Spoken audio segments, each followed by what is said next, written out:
Hello, everybody. This is Kenny Calvillo. I'm here with my co-host Patrick Wynn for the Bricky Radio station. Yeah, guys, we just want to inform everyone on these new hot topics we've been going in. We've been getting a lot of calls, a lot of emails saying how there's been a lot of texting and driving situations going on. So it's a real hot topic. And let me shoot you out over to my co-host Patrick Wynn for some stats. What's up, everyone? Everyone texts and drives. Everyone has to admit it. There's over 6,000 deaths each year, and 500,000 people are injured by distracted drivers while texting. And while teenagers are texting, they spend about 10% of the time outside the driving lane than they're supposed to be in. And I can relate to this because when I'm going to school and I have to shoot some of my friends some texts before school, see what's up with the homework, with the projects, sometimes I'll be swerving out of lanes.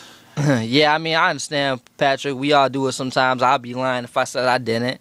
I know when I have kids, he probably do it. My mom does it. My sister does it. Goddamn, everybody does it. Mm-hmm. So, you know, but that brings us to our next part of our show. Everybody listening, we actually have a victim of his own mother doing the thing. Now, we would like to bring in our special guest, Fabian Ledesma, and he's going to tell you his real, true story of some texting and driving happening. Hello, Fabian. How you doing this morning? Hey, guys. How you guys doing? We're doing good. We good. That's good. Yeah, man. Yeah, well, first I wanted to say, like, I really like to go to different schools and talk about this topic to all the teenagers at the high schools and all the upcoming high schoolers at the schools, because I've been through it. I've been through a situation where my mom was texting while driving. We got in a really, really bad accident. So, yeah, I just wanted to let you guys know I do that, but here I go with the story. Well, when I was 9 years old, I was on my way to this dance practice my mom put me in. And it's in East Chicago, and we're driving to the harbor of East Chicago.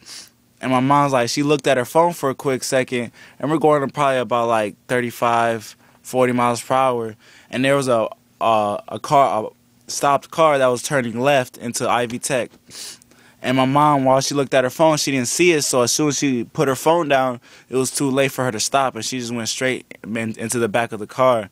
And then the airbag came out, and I was in the front seat with no seatbelt, and that was the first time I ever sat in the front seat without a seatbelt. So, like, the airbag came out, hit me in my face, and knocked me out probably for, like, a good, like, minute or two. I wake up, and my mom's in the car. She's screaming, car smoking. She can't open her door. So I was able to open my door, and I was able to get out. And, like, my mom crawled out, and I was just freaking out. Like, I tried walking, but I couldn't walk because my left leg was broke, so I fell straight to the ground. So then my mom dragged me, like, far away from the car, and I could see behind me that she caused, like, probably, like, nine other car accidents, and we were able to get out of that. Yeah, a lot of drivers forget that when they're texting and driving, they don't only put a risk to the people on the road, but they put a risk to the people in the car as well. That is very true, Patrick. And now my question to you, Fabe, when something like this happens, how does that mess with you psychologically now when you're driving yourself? I assume you drive, right? Yeah, I drive. I mean, like, yeah, we get those times where we slip up sometimes, look at the phone real quick, but I always catch myself. I'll look at the phone, put it down. So I would like to say this.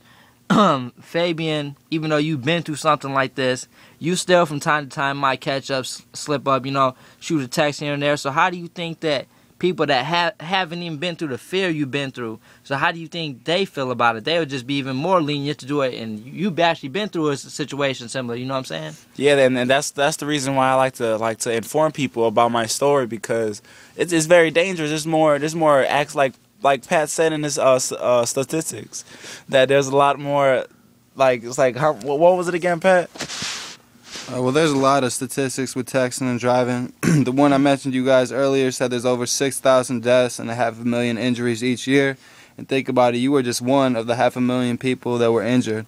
Exactly. Over 400,000 others were injured. That's really a crazy situation, but I know that you feel blessed just to make it out the story. Yeah, that is true. Yeah, and I'm very blessed to be here. I'm glad I'm living. How do you guys feel about the texting and driving is against the law? Does that affect if you guys would do it or not?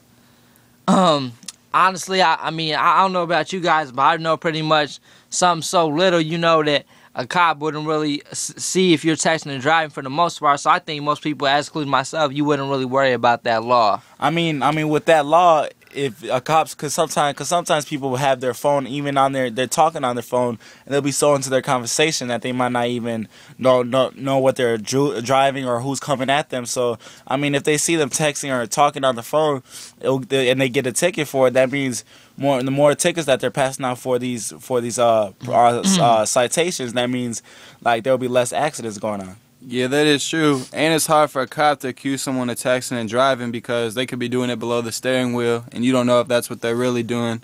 So, I mean, people also have to look out for cops, too, while they're texting and driving, because that could be another punishment along with taking the life of someone else. Yeah, this was a very hot topic we wanted to discuss, but it's going to our end of our show. And Fabian, we were just so lucky. Me and my co-host Patrick, we were so lucky and thankful that you came on here. Thank you for having me here. No problem. No problem. Thanks for coming.